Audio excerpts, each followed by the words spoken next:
hasty call on President Yoweri Museveni at State House Entebbe. President Museveni welcomed the former Tanzanian leader to Uganda.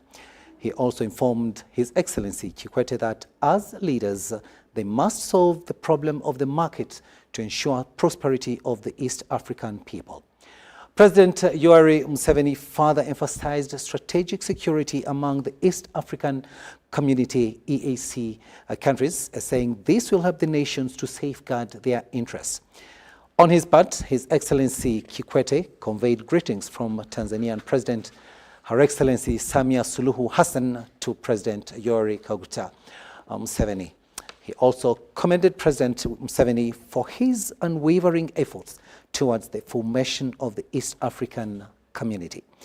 His Excellency Kikwete arrived in Uganda yesterday to attend the Guild Leaders Annual Summit as the chief guest. The event took place today, the 15th of April 2024, at Makerere University.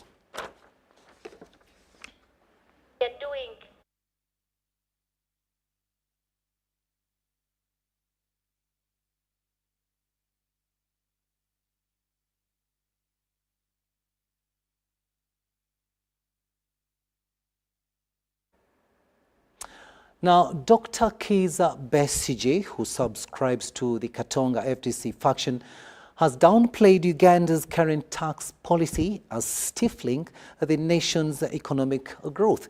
He emphasized that the taxes imposed on businesses cannot increase revenue collections as projected by the Ministry of Finance. Besigye was also concerned with the AFRI's tax system, which he says, despite increasing tax revenue, it is exacerbating the operational challenges faced by an already burdened business community. Take a watch. My remarks are not so much focused on the challenges that the business community face today as to what needs to be done. Because these challenges are not new. We have talked about this in many campaigns, that actually high tax regime does not lead to high revenue for the state. It doesn't. Because when you put up taxes very high, few people buy because prices go high. And so few people buy, and so revenue, although the tax on every item is high, the revenue does not correspondingly rise. The revenue actually falls.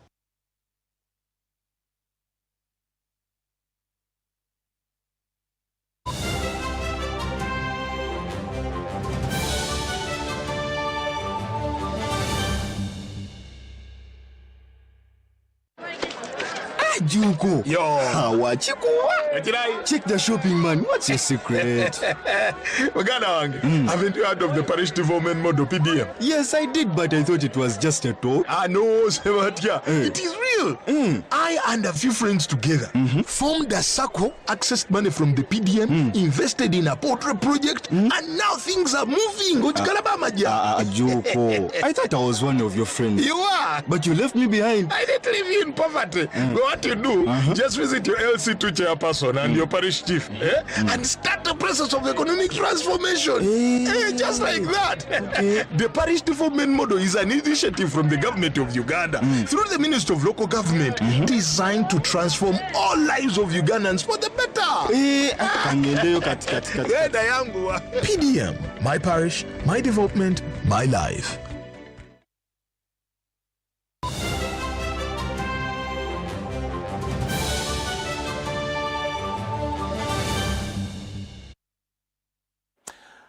Welcome back from that break. Now let's move on. And the Public Accounts Committee of Parliament has postponed the oversight tour to Lubowa National Specialized Hospital to the 26th of April 2024.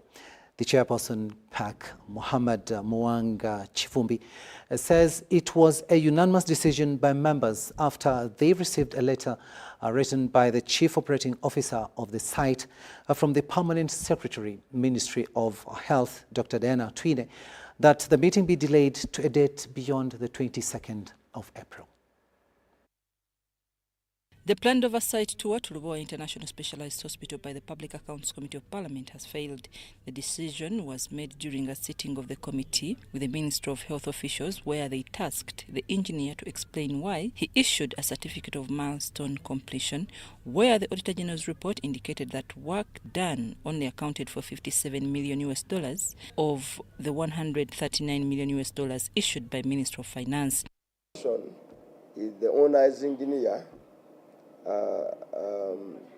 We now know is Mr. Tim, on whose recommendation of milestone certificate completion, the Ministry of Finance went ahead to actualize the redemption of the promissory note. Committee members had wanted to assess how much work had been done at the time of the audit before sending Mr. Otim to CID to make a statement, because the report indicated that 286 billion shillings was overpayment.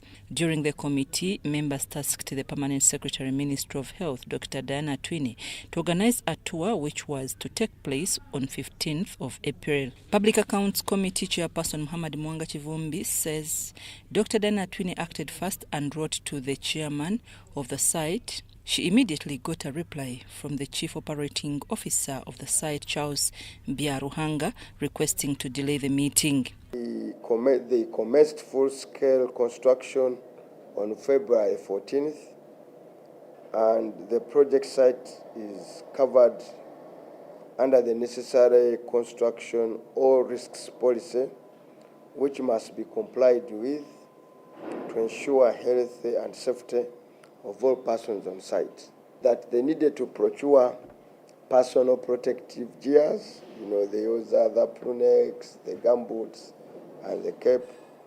They also needed shoes, of course. Mwanga Chivumbi says committee members sat and rearranged to do the oversight visit 26th of April, which is next Friday. It's just 1 week away. We will wait, but still press ahead and go to Lubowa, because they have now said they are ready. We will go on 22nd. The chairperson of PAC also reveals that the Office of the Auditor General conducted a special audit on this project and the country awaits its release. I'm Nafka Farida and Gloria Gwetabinji at Parliament. Gloria and Farida, thank you so much for that story there. Now, traders led by Kampala City Traders Association Chairperson Thaddeus Matovu have officially announced a national business closure beginning Tuesday, the 16th day of April 2024. The decision stems from what they say is unfair taxation, including the high 18% value-added tax and the recently introduced electronic fiscal receipting and invoicing solution EFRIS system. Now, this was during a press conference held at their Kasita offices here in Kampala. Traders under their different umbrella bodies led by Kampala City Traders Association Chairperson Thaddeus Matovu have officially declared a national business closure starting tomorrow, the 16th of April. This was during a press conference held at their Kasita offices in Kampala. Olunaku olw'enkya tusigale waka tugalewo amaduuka enkya nga 16 tukyeyongerayo okutuusa nga tufunye ekituufu kye twagala. Okwekalakaasa kwaffe kubeerewo, pulezidenti atusange nga tuli mu kwekalakaasa naye tunaateesa nga amaduuka ga magule abantu bagenda kugayaala. The duration of the strike remains indefinite, pending the outcome of negotiations. Despite calls from government officials to suspend the protests, traders insist on meeting President Museveni, but only after receiving certified documentation from State House. That we are going to meet the President, and we have come up with our document. The President has already received it. He's yet to discuss it with us on Friday. So don't go for any demonstration. Don't waste your time. We are working on your issue. As government, we don't want any demonstration. They are also against the idea of a handful of them meeting President Museveni, arguing that they want to meet the President in an open place where they will share with him their business grievances. Traders stress that their actions are not politically motivated but an advocacy for fair business. Nze nsaba pulezidenti w'eggwanga awuliriza abasuubuzi kubanga baafuga bantu si nsolo ate oba n'ensolo zaafuga nazaaziwa ekitiibwa kubanga nti bw'otaziwa amazzi kubanga mulunzi pulezidenti waffe mulunzi bw'otaziwa amazzi na bikuta tezikuwa mata. Last week on April 8th, downtown Kampala witnessed temporary halt in business operations due to the burdensome VAT tax and the introduction of IFRS. Today, April 15th, many shops in downtown Kampala have resumed normal operations, although some in Chisenyi remain closed. Security measures have been deployed to ensure the situation is calm. Those that have failed to close up their shops after the announcement by different groups of traders are going to be attacked by thugs and beaten up. This is not something we are going to entertain, and because of that we have deployed fully at different places. The opening comes as the trading body, Federation of Uganda Traders Association, last week on Friday, asked traders to close shops, citing URA's unfair taxation system. Ifenga basubuzi tetuli bannabyabufuzi. Kyokka ate abannabyabufuzi be batukoleragana amateeka amazibu ge mulaba gatuusiza okutuuka otukaabya omusaayi. Katuwanjaga nga tukoowoola aba NRM, aba FDC, aba People Power, n'ebibiina byonna ebyaba leaders. Aba batukolera amateeka agatukaabizza oluguje ne gatukuba emiggo okutuuka kusa kwe tuli. Nti ke kaseera muveeyo mwenna muyimirire mu nsonga eno tulabe nga tusobola okufuna obwenkanya. Meanwhile, the traders have requested security agencies to safeguard the arcades during their absence. Speaker of Parliament, Anita Among, has applauded the Uganda People's Defence Forces UPDF Engineering Brigade for a job well done in regards to renovation of Mandela National Stadium, Namboli. Now, this follows a visit and tour of the facility earlier today. Here is our reporter, John Bansentamo, with more. In fulfillment of a promise made on Friday, April 12th, the Speaker of Parliament, Anita Among, has visited Mandela National Stadium, Nambole. The intention was to assess the stadium's renovation works undertaken by the Uganda People's Defence Forces Engineering Brigade. The visit was prompted by a Confederation of African Football's inspector report that quoted the stadium as behind schedule and not fit to host games, a matter that was topical in Parliament for 2 days. The Engineering Brigade has done a good job. That one, I must tell you, is not shoddy as it has been said, and I believe nobody has said it is shoddy. It is not shoddy, but it is a good job.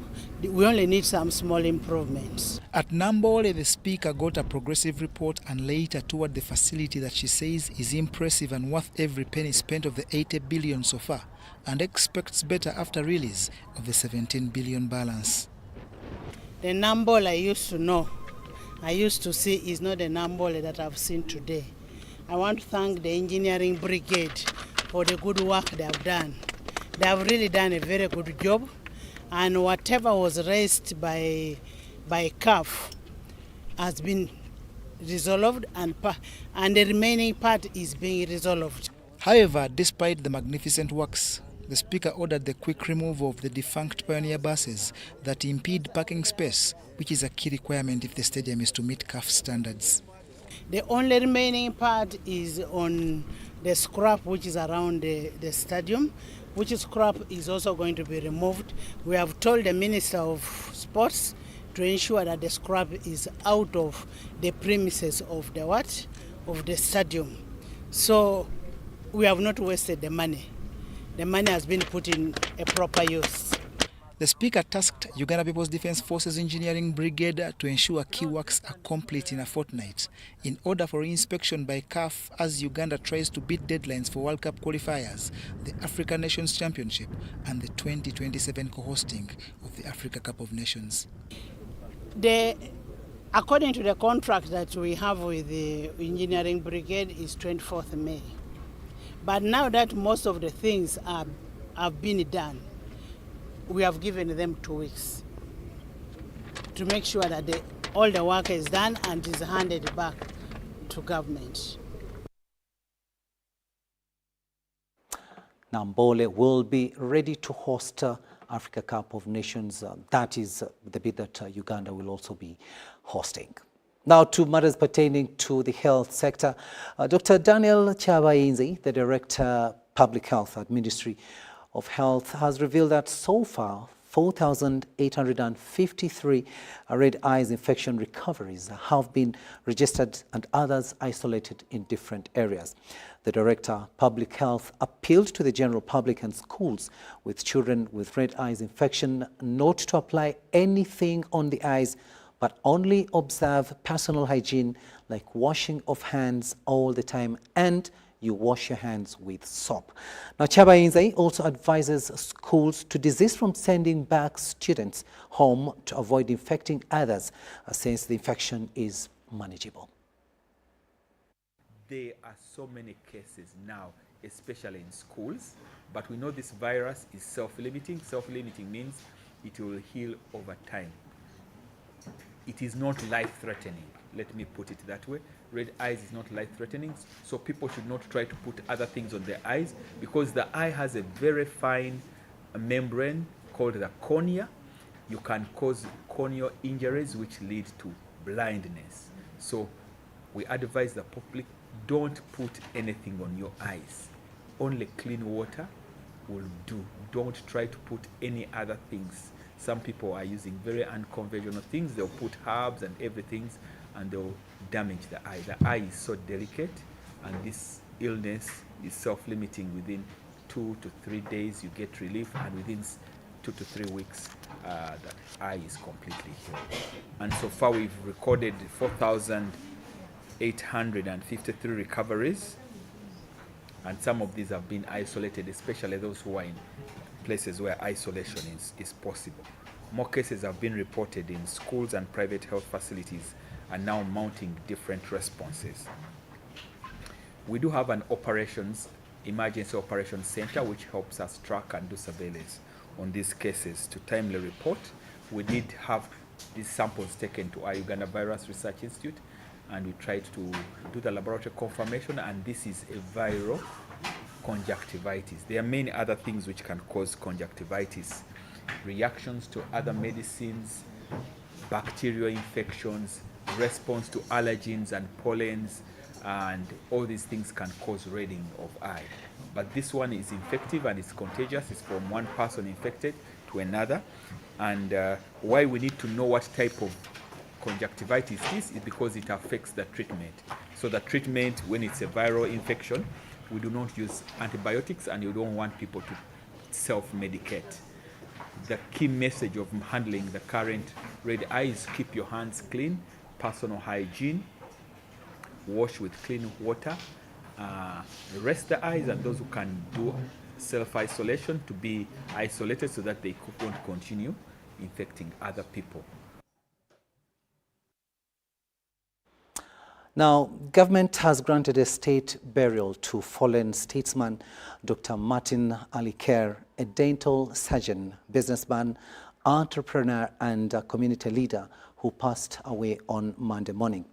Dr. Aliker was 95 years. The cause of his death is associated to advanced age. Aliker served as a senior advisor to the President of Uganda and sat on various boards of nearly 40 Ugandan companies. He was also the Chancellor of Victoria University, Uganda, a private institution. As a former Monitor Publications Limited board chairperson, Dr. Aliker is credited with overseeing the merger between the Monitor and the Nation Media Group, NMG. He also served on boards of Coca-Cola, Uganda Breweries, Stanbic Bank, and Standard Chartered Bank. He last served as board chairman in 2014 with the National Insurance Corporation, when he handed over the mantle to renowned city lawyer Alan Shinubi. Dr. Aliker was born in Gulu district on the 21st of October 1928 Turot Lachito Okech and Juliana Auma, a daughter of Musa Ali, the first ordained Anglican priest in the region of Acholi. Now, let's have his last remarks in the service board chairman of NIC Insurance when he handed over the docket to Alan Shinubi, renowned city lawyer, and he was convinced that the insurance corporation will run even after his leadership. Be afraid.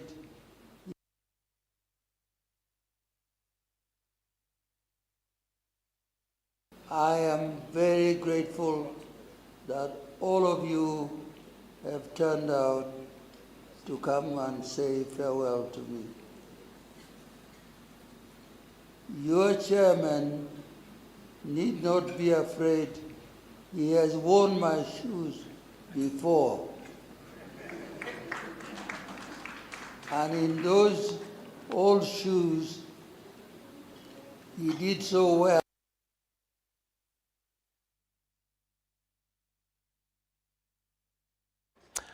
Now, former Tanzanian President Jakaya Kikwete has emphasized the importance of education in nurturing and developing good youth leaders who can effect positive governance. Now, he stated that sharing knowledge between elders and young leaders can achieve social cohesion and prosperity. Kikwete was addressing members during the Guild Leaders Annual Summit at Makerere University. Former President of Tanzania, Jakaya Kikwete, attended the first inaugural Guild Leaders Annual Summit held at Makerere University. The summit brought together leaders of student movements in Uganda to discuss policy, democracy, and leadership for better engagement in development. Let's take democracy as a non-negotiable. We shouldn't negotiate about that. The summit featured debates on the role of multi-party politics in educational institutions and its potential impact on the core educational mandate. Leaders expressed differing opinions on the role of multi-party politics in universities. So really have confidence. If you have question marks about student politics, dismiss them and get actively involved, because that's important training for your future. Why don't you join politics? For the sole purpose that anybody tells you you will now have a bleak future. Which kind of future do I have? If you want to look like me, or even better, just join. Number two, and in fact, join the Democratic Party. The students are free to be members of the political parties of their choice. But the point is that you spoke about Anyang having been president of the Guild. If you politicize, the university seizes its international character. Kikwete called for patience, knowledge sharing, and elder guidance, as well as investment in education for young leaders. Make noise as young people of East Africa to be counted. And I see the importance of you people from East Africa, universities coming together, a voice from the universities, calling on the leaders to expedite the process and move fast, complete the monetary union stage, and move fast to the final stage, and after that move fast to the political federation. He acknowledged President Museveni's significant contributions to promoting East African community cooperation and integration. President Museveni has been the bedrock, and he has been doing a lot of work in convincing the other leaders to move fast as possible through those stages and get to the political federation. The 2024 Guild Leaders Annual Summit has been held under the theme Legacy and Leadership, the Power of Knowledge and Cross-Generational Learning, emphasizing the need of sharing knowledge between the elderly and the youth to ensure social cohesion and coexistence when it comes to leadership and democracy. Cross-generational learning is not merely about passing down knowledge from elders to youth. It is a two-way exchange, a dialogue between experience and innovation. It is about harnessing the wisdom of age and the energy of the youth to forge a brighter future together. In this room, we have leaders from different backgrounds, different walks of life, each bringing their unique perspective to the table. By bridging the gap between generations, we create a synergy that propels us towards driving innovation and fostering inclusive growth. From the summit, a proposal emerged to establish an East African leadership body receiving support from the leaders. Ivan Kahwa, UBC News in Kampala. Thanks, Kahwa, for that story there. Now, of course, Uganda has lost yet another important person, and that is in the name of Dr. Okut, who was the former executive director of the National Environment Management Authority.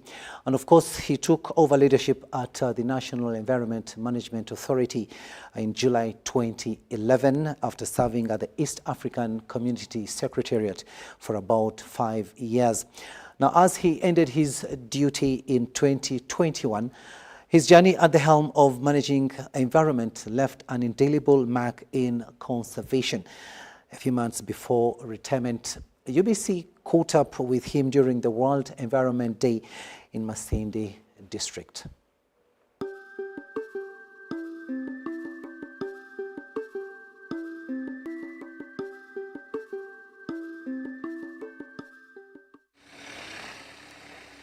The last 10 years of managing environment in Uganda have been synonymous with the name Dr. Tom Okut. He formerly worked as the Executive Secretary, Lake Victoria Commission. What I've observed here is that the water levels have also increased here. It is this experience and expertise that he opted to bring back home as the Executive Director, National Environment Management Authority, NEMA. So that's where I came from. Lake Victoria Basin, 5 years as Executive Secretary, and it was quite an interesting job. Passionate about environment, Dr. Okut is a scientist by calling, a chemist by training, and an environmentalist by purpose. Born in Kumi district to Jacob Okia and Edith Akurut, Dr. Okut Tom Okia is a product of Teso sub-region. He attended Akadot and Apopong primary schools in Parisa district, from where he studied and completed his primary education. This was before he joined Gulu High School for his O-level and later Teso College Aloet for his A-level. I proceeded into Makerere University, where I did a degree in chemistry, major in chemistry. Of course, I did mathematics and others before. Upon completion of his bachelor's degree in chemistry at Makerere University, he was retained as a teaching assistant. He would later join the University of Ibadan in Nigeria for masters in physical chemistry. So most of us from East Africa went to West Africa. The West Africans came this side. So under that exchange program, I went to University of Ibadan, Nigeria, and where I got my master's degree in physical chemistry. A good degree as such at that time. So of course I came back to teach at Makerere. He has since established himself as an icon in environmental matters, now being at the helm of NEMA. His passion for wetland restoration has earned him both friends and enemies. When I came in, two things I was confronted with. Immediately, when we said, oh, how do we deal with this? All the wetlands, most of the wetlands had the land titles on them, the ones in Kampala. So I asked the staff who were involved in them, how come? I said, land titles are there everywhere we go. Actually, it's around Kinawataka there. Quite a number of them had even been issued with the EIS. And I took a decision that since the EIS were issued by my office, the first thing to do is to cancel those EIS. Extraction of sand at Luera wetland is one controversy that his leadership handled with maximum care for purposes of national development. For a long time, Luera has been, people have been extracting sand from Luera using spades. That was okay. Now, there are several projects that came into play. We had the government project on building Karuma Dam. We have Isimba Dam. We have the Nile Bridge and those expressways that were being built. All those required high quality sand.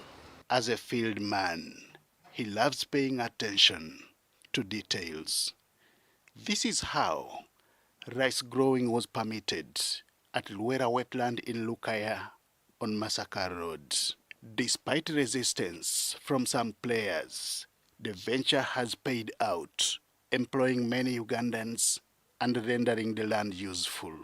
Truly, those who know that place very before knew that that place was characterized by very poor soils. Actually, it had these mounds of ant-hills. So not actually, it wasn't, basically it only got water when there was flooding. Ordinarily, it was just for grazing, cattle grazing. Even that, it was just dust. Really, very, very poor soils. So when somebody came and said, but I can convert those poor soils into production with the rice, in fact, we said, are you sure? He said, you can. In his tenure, more awareness has been created on the use of plastic carrier bags, whose effects are felt on the environment and humans. So we started a big awareness campaign on radio together, telling people to avoid using those for cooking. Then we also collected data. Means of Works gave us data about the difficulty in building roads where there is plastics, because where Kampala bypass there I think there have been a series of dumping places where the road was passing. They had to keep removing all the cavera before. His journey in the environmental management has been both challenging and interesting. Even when he warned of a possibility of rising water levels way back in 2019 and was ignored, Dr. Okut continued with the awareness creation. And I will notice that we had that water just came even when there was no rain. So there's definitely a substantial amount of water that is coming out because of the flooding, overall flooding in the country. His 2011 assumption of office at NEMA was clear illustration of end of the road at ESC and beginning of the highway in Uganda. Unfortunately, he has reached the end of the highway as his tenure comes to an end this month of June 2021. But as he exits, this is one of the things he expects his successor to look into. We have argued, but have not been very, very successful. And I think that when I hand over the new person coming, that's the charge I will give him, that he has to look for additional funding if we are to sustain, because local challenges are not met by the local government because of the financial allocation. He may be on his way out, but 10 years of managing environment in Uganda, to him, is a remarkable journey. A family man, married with 3 children, Dr. Tom Okut is scheduled to retreat to his farming activities. Henry Okut, UBC.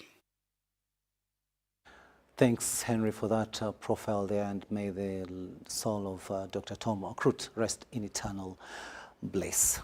Now, the Ministry of Lands, Housing and Urban Development will launch the first National Physical Development Plan this week.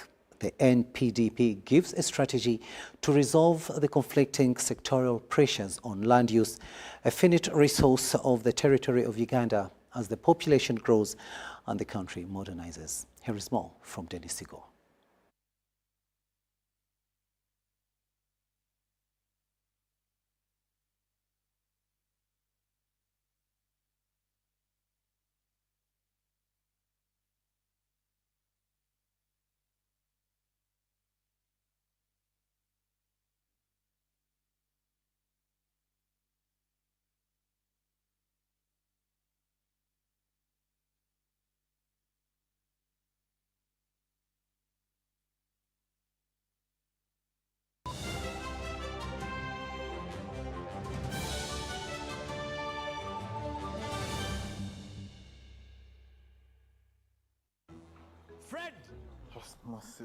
Freddy! Fred Dollar, my boss, CEO Inojo, the general of generals, the conqueror of conquerors, the first and the final, the sky above the skies, the promised land, the terms and the conditions, the international king crocodile, the source of the Nile. I don't have money today. Just take a polite loan of 200k to stock my shop. The signs and symptoms of success. The bank commander, not the bank teller. Why hassle for a loan when you've got MTN Momo? We're sorting. Use the Momo app or dial *165*5# for all quick loans. Choose from the different loan options from our partners and get one that works for you. Together, we're unstoppable. Once upon a time, there lived identical twins who gave birth to beautiful princes and princesses. Their mothers gave their babies' bodies a lot of care by applying on their skin with baby Junior jelly. Though dried their chariots and everyone would admire their glowing skin. Fun fact, baby Junior prevents diaper rash, dry and sensitive skin.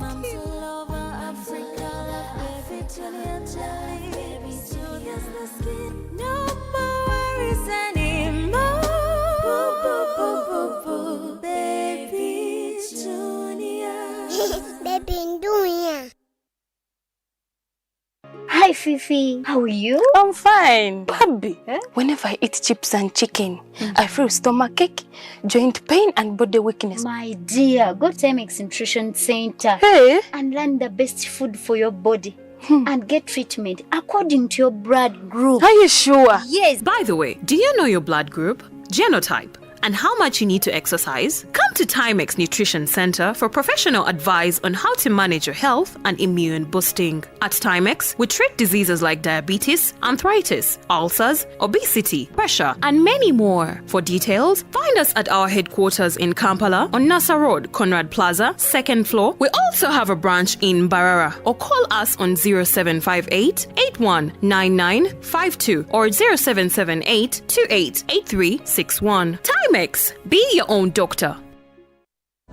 The government of Uganda and the Uganda Bureau of Statistics is calling upon all stakeholders such as the chief administrative officers, city mayors, resident city commissioners, city clerks, city and division councillors, wards and LC chairpersons, as well as the residents and business communities to cooperate with the UBOS field teams as we embark on advanced preparations to conduct the National Population and Housing Census on the 10th of May 2024. The census will be a 10-day exercise to obtain statistical data and information that will be used for planning and policy formulation, including information on 1. How many we are, 2. Where we are, 3. How we are living, 4. What we own, and 5. Where we access services from. The Uganda Bureau of Statistics has now started listing of households and mapping in the 11 cities of Arua, Fort Portal, Gulu, Hoima, Jinja, Lira, Mbale,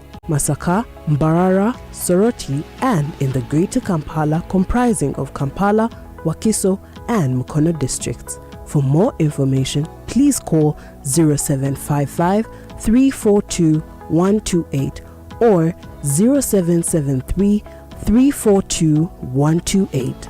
This message is brought to you by the Executive Director and Census Commissioner, Uganda Bureau of Statistics. Census 2024. It matters to be counted. Fred! Osmosis. Freddy!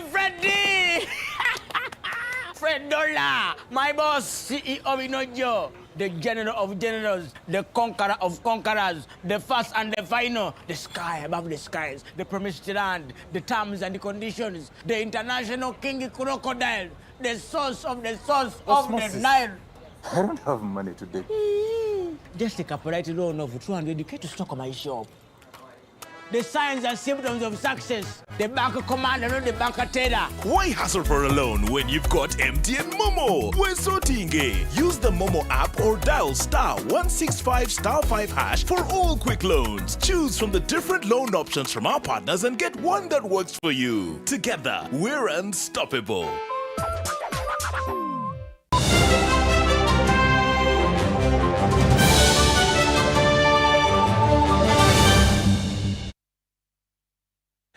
Welcome back from that break, and this is News Tonight here on UBC TV. Let's have a look now at business news, and we'll go back to that story that we had earlier on introduced, and that is the Ministry of Lands, Housing and Urban Development will launch the first National Physical Development Plan this week. Now, the NPDP gives a strategy to resolve the conflicting sectorial pressures on use of land, a finite resource of the territory of Uganda as the population grows and the country modernizes. With more on that, here is our reporter, Dennis Sigoa. The National Physical Development Plan limits itself to the physical components of national development planning and avails itself as a tool for consideration of the spatial alongside the other economic and social aspects of development planning. It is about inclusive, orderly and sustainable development for all, such that the use of the country's land and other physical resources yields the greatest economic benefit for the present but also the future generations. According to Minister Judith Nabakova, the NPDP connects well with the current Vision 2040, which aims at transforming Uganda to a competitive, middle-income and modern industrialized nation. Fiscal planning is about the long-term future, which makes it a complicated task as it requires predicting the future and creating a framework for the best fit for what is mostly unknown. The National Spatial Vision and related planning activities grow in a context of cultural and professional paradigms which support planning activities for allocating the location of key investments and the land for development. It is statistically proven that a country's GDP is directly related to its spatial planning. The more planned it is, the higher the GDP, because the land is going to be well utilized for efficiency. So there will be automatic economic growth. The second thing is the international reputation. A country is more respected when it's more planned, more organized. The more orderly, the more international reputation.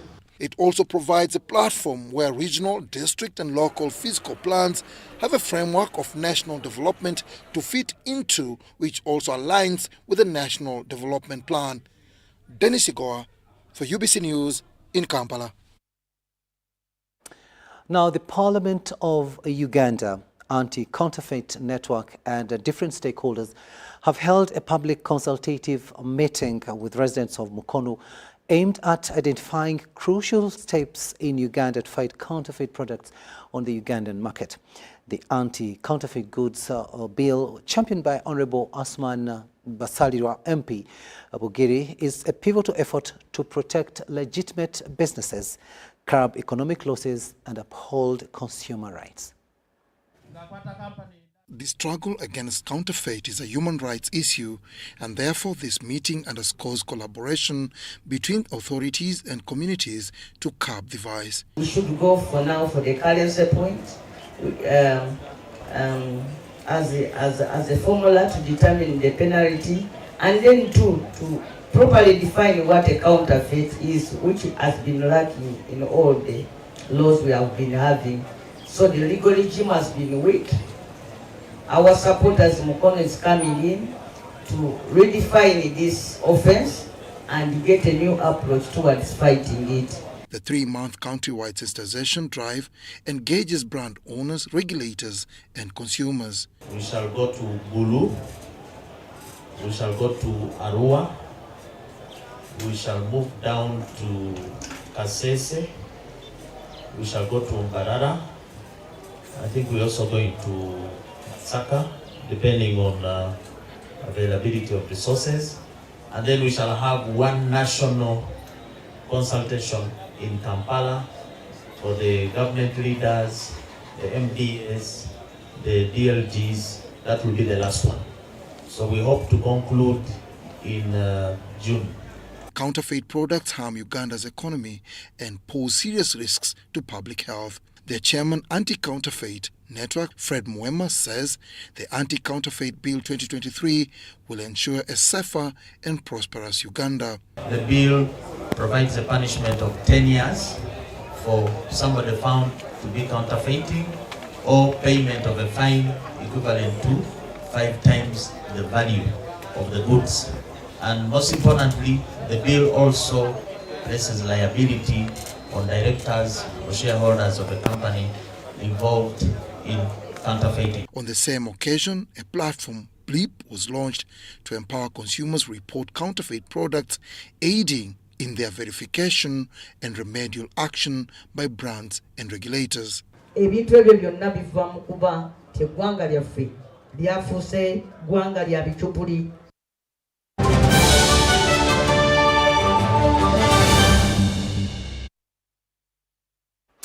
World news now, and the United States and Israel say they have achieved a spectacular defeat over an Iranian aerial attack that sent 300 munitions, more than 100 of them ballistic missiles, to Israel on Saturday. But as Sunday dawned in both places, a bigger question arose on the horizon. What happens next in this 6-month conflict that threatens to envelop the Middle East? The White House on Sunday declared Iran's first direct attack on Israel an abject failure, with 99% of missiles intercepted before they could hit. U.S. President Joe Biden cut short a weekend trip to his home state of Delaware to return to the White House Saturday, where he spent hours on the phone with world leaders or in meetings in the Situation Room. White House officials also told reporters that Washington does not back an Israeli counterattack. The Biden administration stressed one point on Sunday. The president has made it clear we do not seek a war with Iran. As daylight dawned, Israeli leaders sought to focus on what this attack means for solidarity against Iran, which backs the militant groups that struck Israel on October 7th and sent the region spiraling into violence. We have an opportunity here to establish a strategic alliance against this serious threat from Iran, which threatens to put nuclear explosives on the heads of these missiles. This thing could be a very serious threat. The U.S., Israel, and its allies stand shoulder to shoulder to defend against this threat.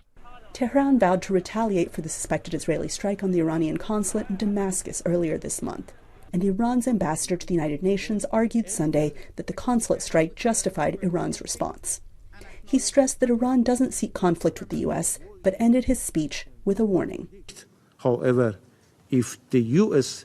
initiate military operation against Iran, its citizen, or its security and interest, Iran will use its inherent right to respond proportionately. I thank you. Although Israelis expected this, it was still a harrowing night, many said the next day. Nobody knew what to expect. Everybody was home waiting. So it was totally new experience. Eventually, people were very relieved because the attack was blocked. The big question before Prime Minister Benjamin Netanyahu is how Israel will respond. And I think Israel, in the way it's calculating how it will respond from now on, it also sees some opportunities for reversing the negative trend in its image within the West, given what happened yesterday and the restraint that is now projecting in responding to that. As world leaders mull what's next, for the Palestinian families caught in the middle of this brutal conflict that has consumed Gaza, the question could not be more urgent. Anita Powell, VOA News, Washington.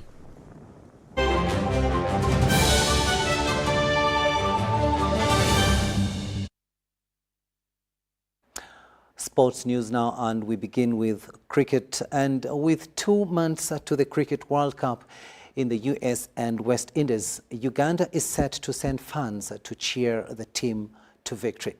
Uganda Cricket Cranes, who will be making their maiden appearance, will take on 2021 finalists New Zealand, co-host and two-time winners Windies Cricket, Afghanistan Cricket and Papua New Guinea in Group C. Cricket Cranes sponsors Plascon Paints, affirmed to send 10 top paint dealers for the games to support the national team.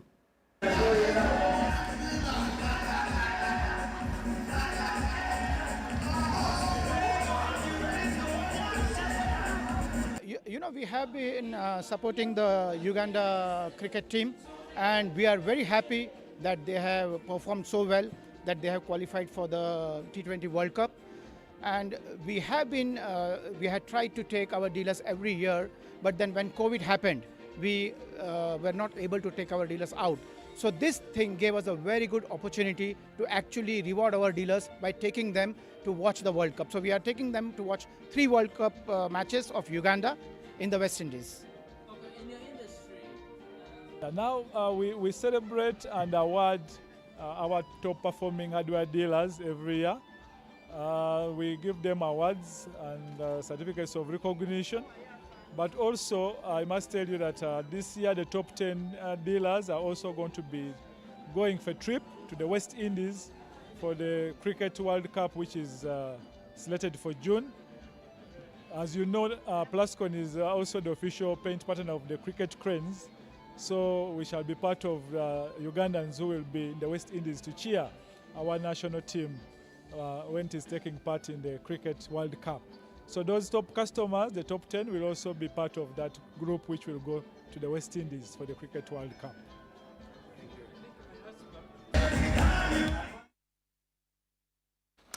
Cycling now, and Buganda Kingdom's Sports Minister Robert Serwanga has flagged off the 2024 Masazaga Buganda cycling competition in Bulemezi. Now, it started and ended at Kasana in Luluwero and attracted close to 80 riders in both genders with representation from the 18 counties. Buganda Kingdom's Minister for Sports, Robert Serwanga, rallied sponsors to embrace the sport that is appealing to the youth. There was competition in the professional category and ordinary bikes category. In the professionals category, Bulemezi's Aziz Sempija triumphed with teammate Arafat Chimuli second and Busiro's Abdul Lubega third. The women's professional category was won by Kevin Nakato from Bugerere, with Budu's duo of Mili Nantua and Florence Nakagwa second and third respectively. In the ordinary bikes category, Budu's David Biyinzika bettered all men, while the women's category was won by Beatrice Shanita. Overall, Budu was the best in the men's ordinary bikes, with Bugerere winning the ladies' category. Budu also added the overall professional category gong among the ladies, an honor Bulemezi claimed among the men. The Masazaga Buganda cycling competition will be over 5 legs, with the next in Singo before visits to Sese and Budu, with the grand finale in Chadondo in November.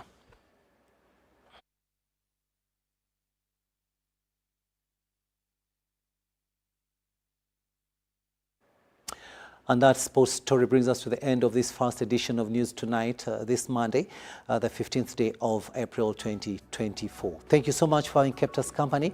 On sign language, it has been Elizabeth Nakakoni, and I am Rukidi Edward Kiijanangoma. See you at 10.